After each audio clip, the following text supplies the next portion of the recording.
नमस्कार। आइए जानते हैं जापानी विधा जो काव्य की है उसके बारे में। और झांसी के प्रसिद्ध साहित्यकार आदरणीय निहाल चंद्र शिवहरे जी जो जापानी विधा जो काव्य की है उसके जानकार हैं। आइए जानते हैं उस विधा में कविताओं का लेखन कैसे किया जाता है।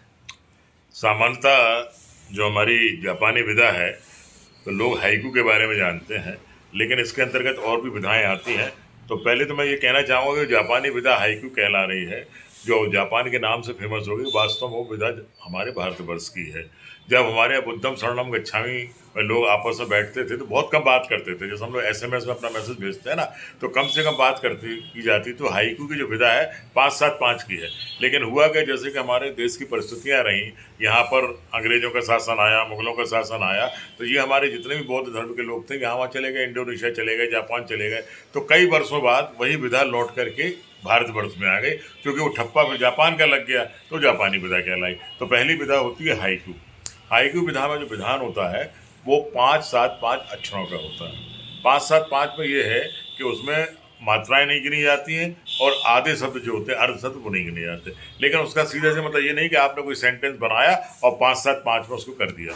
जबकि देखा जाए तो हाइकू मोस्ट प्राय जो आपका प्रकृति होती है ना, प्रकृति को देख करके आपके मन में जो स्पंदन होता है और जो स्पंदन के बाद जो शब्द निकलते हैं, जो बाहर से निकल, वो हाइकू कहलाती है। मतलब हाइकू ऐसा नहीं है कि जो मन में आए लिख दिया, उसमें कोई भाव होना चाहिए, उसमें गहरा अर्थ होना चाहिए। तो उसका एक उदाहरण हम आपको बताएं।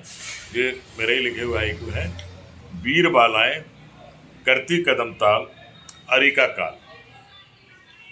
वीर बालाएं करती कदम ताल अरिका काल। इसमें जो दूसरी विधा होती है, हाइकू में तो 5-7-5 का विधान है, फिर दूसरी विधा कहलाती है ताका। ताका में क्या है, 5-7-5 के बाद 7-7 का और विधान है।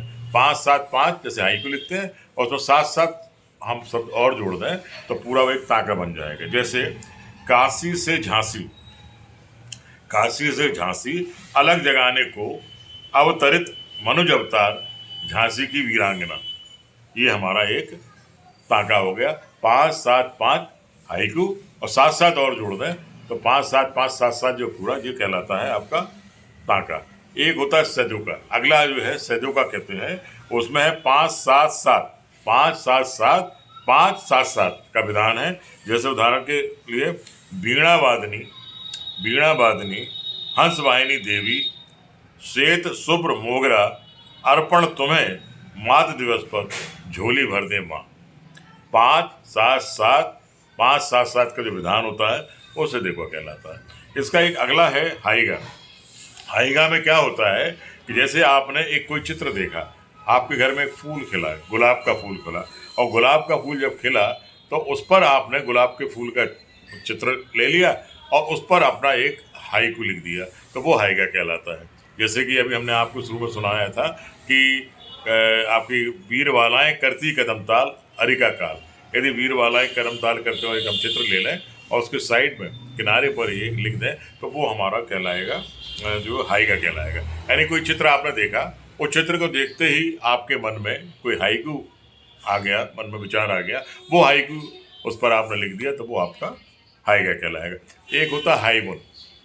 हाइवन में है कि जैसे मान लीजिए हम अयोध्या के दर्शन करने गए, या हम खजुराहो घूमने गए, या हम ओरछा गए, तो वहाँ हमें देख करके हमारे अंतर मन में एक कोई ऐसा भाव उद्वेलित होता है कि पूरा हम उसका 15-20-25 लाइन में वर्णन लिख दें जनरल आदमी को, समान आदमी को पढ़ने के लिए, और साथ में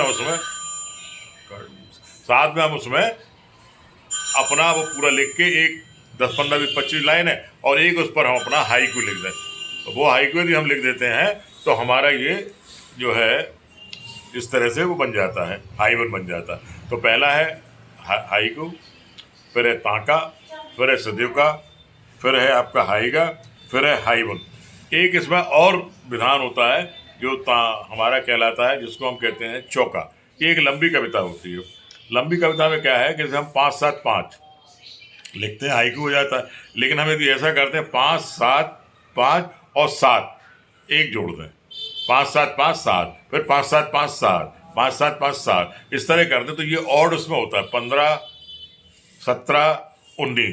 तो ये एक लंबी जो कविता हो जाती है पूरी, तो इसको हम कहते हैं चौका। ये चौका के हिसाब से कहलाती। एक कतौका भी कहलाता है।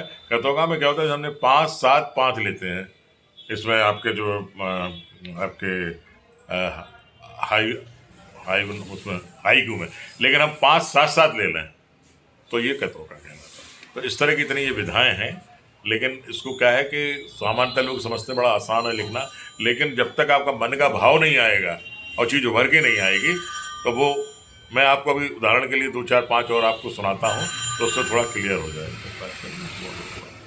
बहुत बहुत धन्यवाद, आपका हृदय से आभार। आपने जाना जापानी विधा के बारे में। हेलो।